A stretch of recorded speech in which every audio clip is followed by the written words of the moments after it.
De retour sur Africa 24, poursuite du sommet algéro-africain d'investissement qui se tient depuis ce 3 décembre à Alger, la capitale algérienne. Je vous laisse retrouver les débats et les tables rondes en direct d'Alger. Nous allons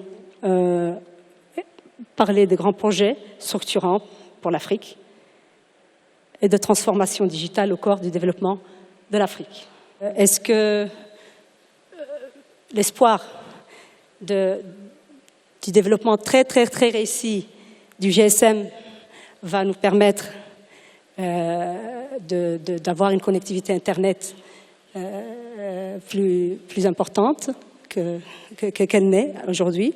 Donc, je précise que pour le GSM aujourd'hui, l'Afrique est à peu près à 60%, alors que certains pays d'Afrique, comme le Ghana, la Tunisie, par exemple, ne citer que, sont peut-être à 100% du GSM, j'entends. Ce n'est pas le cas de l'Internet, malheureusement, où l'Afrique est supposée autour de 18%, avec une très grande disparité entre les pays, entre les villes et malheureusement le milieu rural aussi. Et entre les pays comme, vous avez aussi de grandes disparités. Vous avez des pays du nord de l'Afrique, ou l'Afrique du Sud, ou un peu le Kenya, enfin quelques pays de l'Est de l'Afrique, qui sont très bien développés, qui ont une connectivité qui peut dépasser les 30%, tandis que la grande majorité est malheureusement en dessous de 10%. Et nous avons des pays comme l'Éthiopie, la RDC, la Tanzanie, qui sont carrément en dessous de 2,6. On parle même pour l'Éthiopie de 0,86 seulement %. C'est là la crainte du gros fossé qui se creuse pour l'Afrique avec le reste du monde. Parler de cette question aussi importante qui est l'infrastructure, je voudrais parler un peu de l'ICD, c'est l'organisation, c'est la partie, le département d'investissement. Nous avons été établis en 1975 pour soutenir le développement socio-économique des pays membres. IDB a une grande présence en Afrique, en Afrique subsaharienne et également en Afrique du Nord. En 1999, IDB a décidé de travailler avec le secteur privé. IDB a établi ce temps-là pour soutenir le secteur privé au sein des pays membres. Notre rôle est de soutenir le secteur privé d'abord dans tous les secteurs qui soutiennent le développement économique de ces pays respectifs. Donc l'Afrique est devenue maintenant le point d'attraction des affaires. Nous essayons de travailler plus en Afrique. Nous essayons de soutenir particulièrement les infrastructures en Afrique et nous travaillons dans les infrastructures particulièrement et avec les banques. Si on veut être sérieux dans le développement en Afrique, il faut être sérieux quand il s'agit d'infrastructures. On ne peut pas éviter, il n'est pas question que ce continent puisse avoir un développement durable. On parle de croissance élevée d'une manière durable sans qu'il y ait d'investissement dans les infrastructures, ce que va donc faire passer le continent de cette phase, le faire passer de la phase de l'exportation de marchandises. Il va devenir un pays qui peut s'autofinancer et investir. Donc le but, c'est nous aidons les pays des pays de l'Afrique du Sud. Nous avons émis à peu près avec le soutien 1,3 milliard de dollars de sukuk, de chèques qui seront utilisés par les gouvernements respectifs dans les efforts de développement. Ceci est très important pour les gouvernements africains car elle permet de diversifier les sources de financement de leurs projets. Nous sommes heureux que l'émission que nous avons fait, il y a donc ce sont des financements de 10 ans qui touchent le secteur privé. Les institutions multilatérales font du bon travail, mais ce n'est pas suffisant. Il faut engager plus le secteur privé. Aujourd'hui, en Afrique, on remarque que le monde est globalisé. Il y a 3 pôles. Un pôle à l'est, un pôle au nord, un pôle à l'ouest. Mais un grand pôle qui manque, c'est le pôle africain. Beaucoup d'échanges aujourd'hui dans l'économie mondiale entre ces différents pôles. Et quand on ramène ça aux infrastructures, bien évidemment de transport, d'énergie, mais également de télécommunications, on remarque que le continent en fait est pauvre. La plupart des flux et des liens, en fait, des câbles sous-marins internationaux sont en grande majorité en termes de capacité concentrés au nord de la Méditerranée. Et en Afrique, et ce qui vient et part vers l'Afrique, il y en a que très peu. Alors aujourd'hui, il est question de se poser comment faire pour que l'Afrique intègre donc cette économie mondiale complètement globalisée. Quel rôle peuvent jouer ces infrastructures? On sait aujourd'hui également qu'il y a un nouveau modèle économique qui est à la recherche. Le monde est en crise. Il y a besoin d'un nouveau modèle économique où l'efficience est un élément important. Alors comment les infrastructures, par la suite le digital de manière générale, peuvent jouer un rôle? Alors je sais qu'il y a certains pays qui ont des modèles. L'Algérie a son propre modèle qui peut être un élément à suivre, peut-être à d'autres pays africains, où il y a des réseaux primaires, des réseaux relativement importants, mais également des réseaux alternatifs. On sait aujourd'hui que les gouvernements ont initié beaucoup de projets structurants, d'accord, parmi lesquels on peut citer le PICI, qui est ce Presidential Infrastructure Champions Initiative, dans le cadre du NEPAD, qui découpe un certain nombre de projets, un certain nombre de chantiers structurants.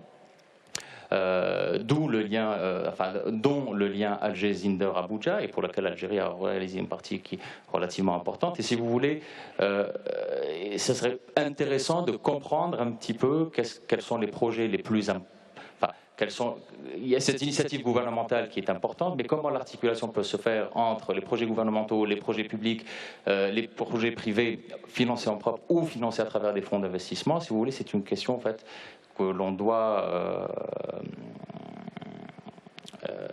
adresser aujourd'hui. Alors, peut-être que M. Karim Djouani, je ne sais pas si vous voulez prendre la parole sur ce type de sujet, parler un petit peu de ces différents plans, de la stratégie et comment le modèle algérien peut être repris. Okay. Salam alaikum. I don't know if I need to go English or French. It's up to you. Je ne sais pas si je dois faire en français ou en anglais. Ok.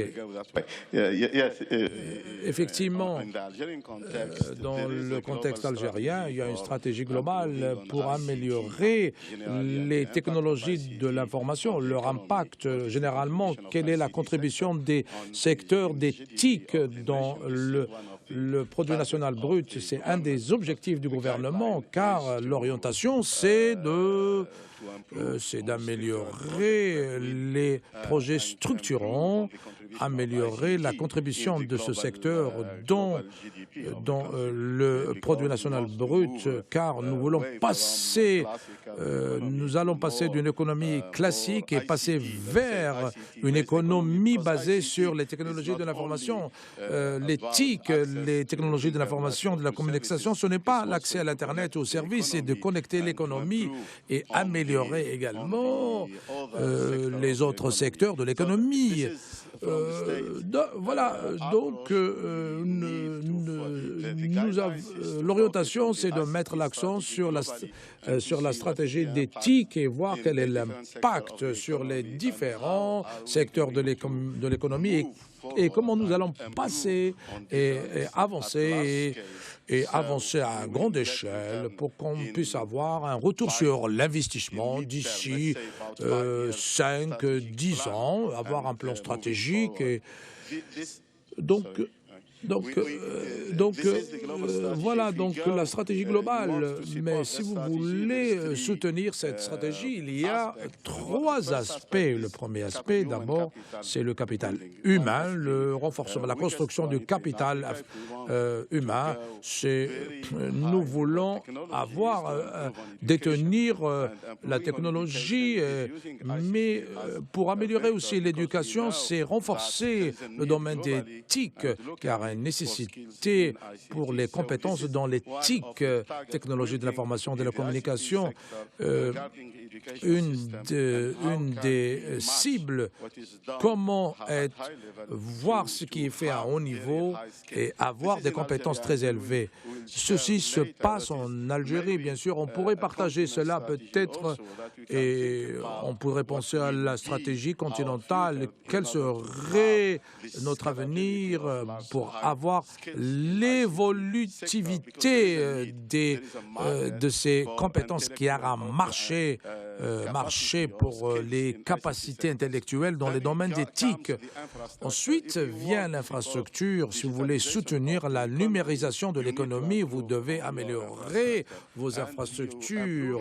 Et en améliorant l'infrastructure, ce n'est pas en déployant de la fibre optique, mais le faire en suivant le bon process, réduire les capex, améliorer la qualité du réseau et améliorer la confiance, car on veut offrir une infrastructure qui pourrait soutenir le trafic localement, mais également peut-être utilisé comme un vecteur pour la mondialisation,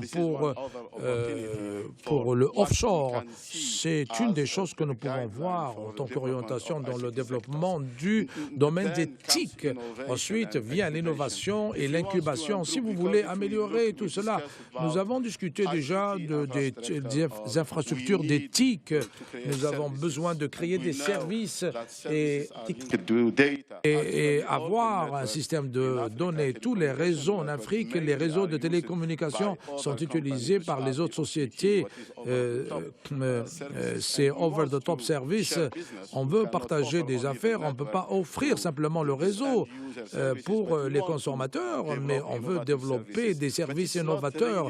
Ce n'est pas vraiment le rôle des opérateurs.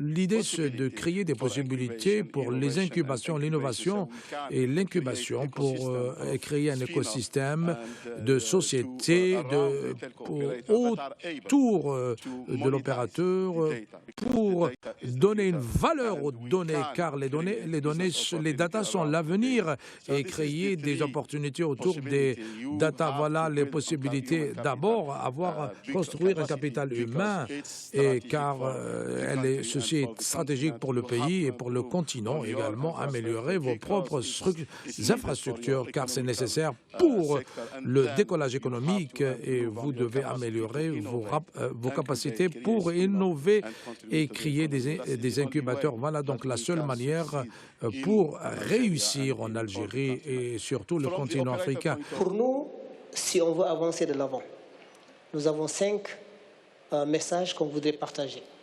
Le premier message, il faut que l'approche qu'on développe soit une approche intégrative. Et quand je dis intégrative, ça veut dire que quand vous partez dans certains pays, les gens développent des modules les gens développent un certain nombre de modules où ils se focalisent sur certains secteurs. Par exemple, vous avez le e-commerce, le e-learning. Dans d'autres pays, on développe des politiques qui sont beaucoup plus globales.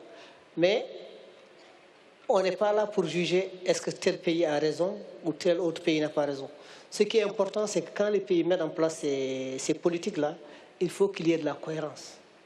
Il faut que ces politiques-là soient cohérentes. Ça, c'est le premier élément.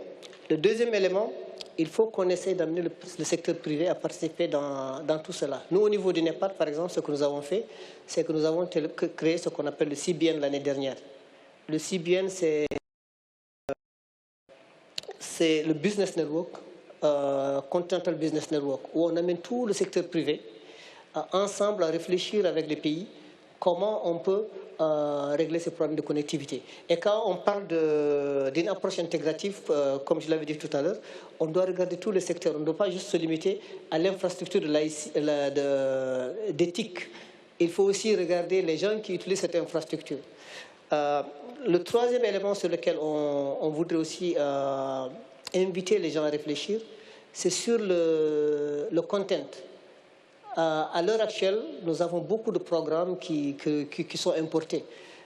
Nous avons, par exemple, quand vous partez au Kenya, vous avez tout un ensemble d'instruments qui ont été développés pour faire le transfert d'argent.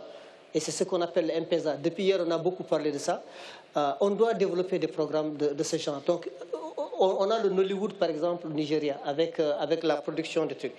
Il faut qu'on soit inclusif et aussi il faut qu'on développe une expertise locale. Donc voilà les 5 éléments qui, nous pensons, s'ils sont réunis, peuvent nous aider à aller de l'avant.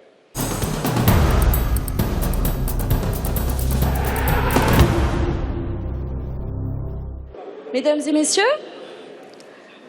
bonjour, je suis ravie de vous accueillir pour cette discussion sur l'agribusiness en Afrique. Qui est un sujet extrêmement pressant. Vous savez que pour certains pays, c'est plus du quart de la population, voire la moitié de la population qui travaille dans le secteur agricole.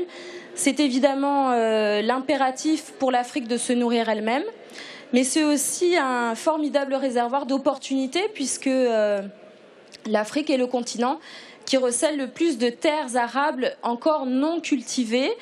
C'est un peu l'Eldorado. En ce moment, il y a un sujet extrêmement pressant, puisqu'au fur et à mesure que l'urbanisation avance, les terres arables diminuent dans le reste du monde, alors qu'elles restent, je viens de le dire, extrêmement importantes en Afrique. Alors, autour de moi, nous avons des membres éminents qui nous ont rejoints pour évoquer ces questions, et je vais tout de suite donner la parole au représentant du ministère des autorités algériennes, Monsieur Chadi, qui va nous expliquer la proposition de l'Algérie sur les questions agricoles pour l'Afrique.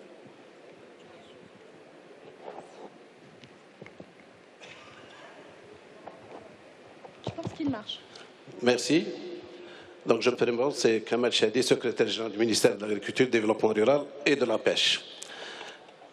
S'agissant d'abord, si vous permettez, je vais quand même planter le décor en parlant un peu de la stratégie algérienne en matière de développement de l'agriculture et de l'aquaculture et des forêts. Donc, au niveau de notre pays, vous le savez, nous avons tous les mêmes défis à relever.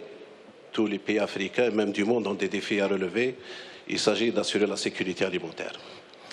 Et qui dit sécurité alimentaire, ça veut dire réduire ne serait-ce que la dépendance en matière d'importation. Pour ce faire, nous avons donc engagé depuis les années 2000 des programmes quinquennaux avec un soutien fort de l'État en matière de développement de cultures, notamment les cultures stratégiques. Et c'est dans cet esprit qu'aujourd'hui, je peux vous dire qu'à travers les productions agricoles, d'abord, nous avons un taux de croissance sur les 10 dernières années de 8%.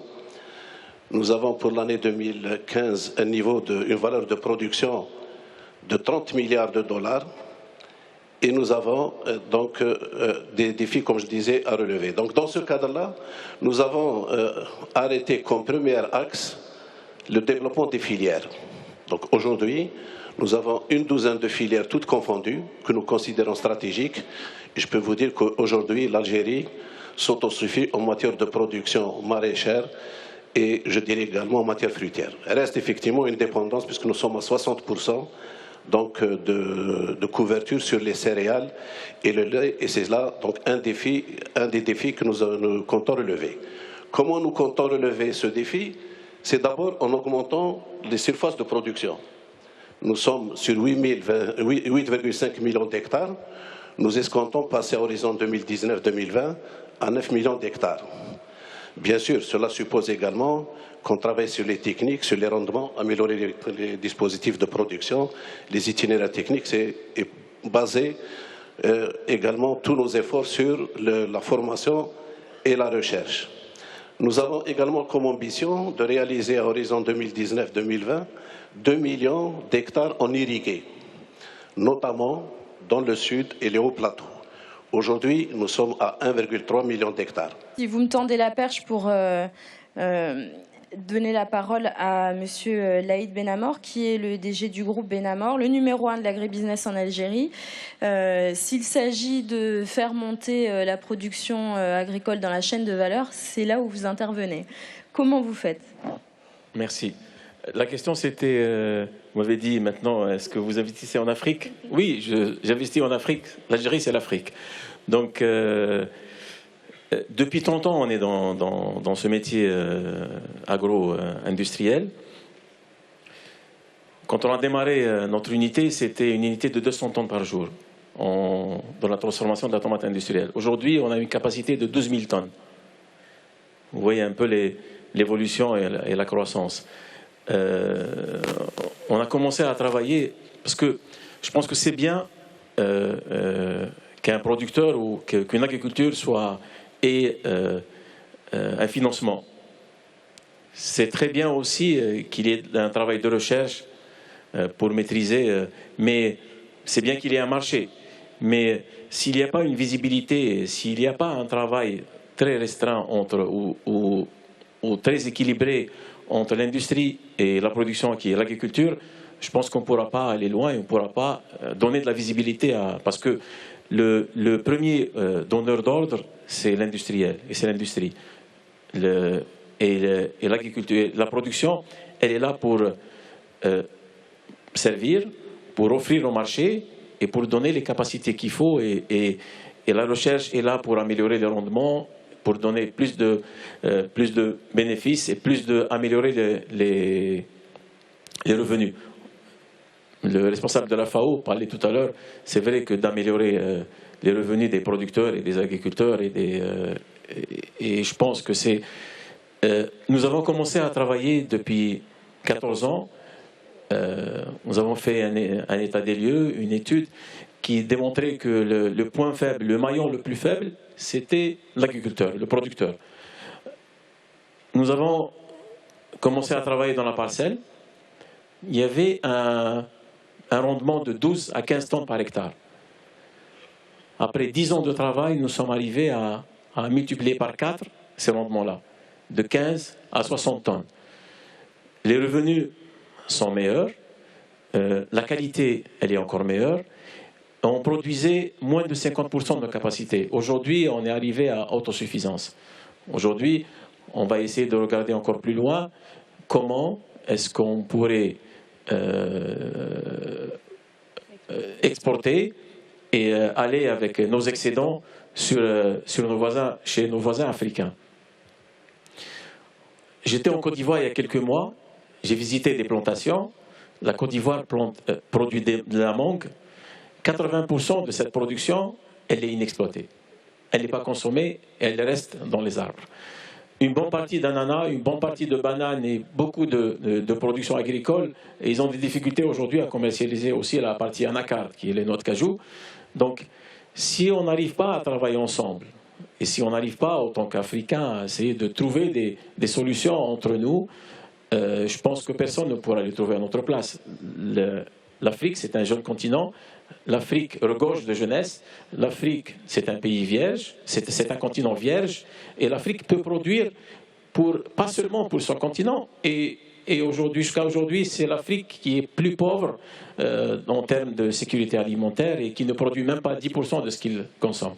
Donc, alors qu'on a la capacité, on a de la main-d'œuvre qui ne demande qu'à être exploitée. On a un climat aussi qui est extraordinaire et qui est universel, enfin qui est vraiment très riche. Donc, il faut qu'on réfléchisse en étant complémentaires aujourd'hui. On pourrait travailler en Côte d'Ivoire en tant que processeur, en tant que transformateur, transformer ces produits au lieu de les importer dans notre continent. On pourrait intracontinent, on pourrait s'autosuffire. Donc, juste pour résumer, il faut qu'il y ait un rapprochement entre l'industrie, l'agriculture et la recherche. Les pouvoirs publics, si on donnait l'exemple de l'Algérie, je pense qu'il y a les mises en place de politiques de soutien à la production, de disponibilité de foncier agricole. Et moi, j'irai encore plus loin. Il y a pas 250 000 seulement, il y a plus de 500 000 hectares qui ont été distribués durant ces 2 dernières années pour promouvoir l'agriculture et pour promouvoir la production agricole. L'Algérie a besoin de savoir-faire, elle a besoin de production agricole pour pouvoir autosuffire. Et le pays, et aussi autosuffire une bonne partie de la planète. Et je vous remercie. Merci. Monsieur Locke, vous êtes le coordinateur du Centre africain pour la politique commerciale. En fait, ce à quoi fait allusion M. Benamor, c'est les capacités, the capacity of the continent to actually trade. Échange de langue, les capacités au sein du continent, et ceci, donc il faut avoir une politique, nous ne faisons pas de commerce intra-africain, nous mettons l'accent sur l'exportation, ce n'est pas chose facile. Monsieur Bonamar, comment ça fonctionne? Quel est le maillon faible Comme nous avons, on a entendu que l'agriculture, il a plusieurs dimensions, plusieurs aspects. J'aime bien comment le collègue du développement, il a proposé des stratégies intégrées, bien sûr, mais il faut avoir des politiques. La politique est essentielle pour le développement et le développement de l'industrie, car elle fixe le cadre et le contexte pour la concurrence de l'agriculture et fixe le contexte pour la production, pour la rendre durable. Mais maintenant, par rapport à votre question, maintenant nous devons donc travailler au niveau global et reconnaître que le système agricole est démantelé à travers le round de Doha. Nous mettons l'accent sur les réformes d'agriculture globale. On pourra on devra arriver à un accord pour discipliner cette branche, ce secteur. Étant donné que le round de Doha a connu un échec, il est important que le cadre global il va installer des encouragements, les investissements et le développement. Si vous pensez à cela, l'Afrique maintenant elle représente 65% des terres arables dans le monde. On devrait être un pouvoir, mais étant donné que le contexte global ne rend pas ça possible, on a entendu cela du ministre de l'Éthiopie, de l'Algérie, qu'il y a eu des succès pour attirer des investissements, mais on peut faire beaucoup plus que cela. Mais une autre dimension également, avant de venir aux aspects africains de la politique commerciale, qui a un impact sur la nutrition, et c'est les produits halieutiques. On oublie les produits halieutiques. La production halieutique est un apport nutritionnel important. L'Afrique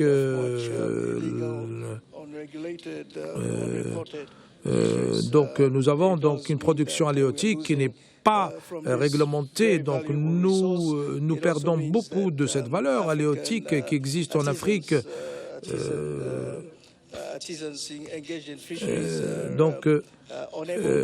Les artisans qui s'engagent dans ce domaine ne peuvent pas exploiter les ressources comme il se doit.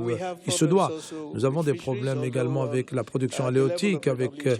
Au niveau de l'OMS, il y a un mouvement pour arrêter, signer un accord, et dans la conférence qui aura lieu à la fin de 2017 en Argentine, la réunion de l'OMS. Par rapport à cette politique, il a été mentionné que l'agriculture occupe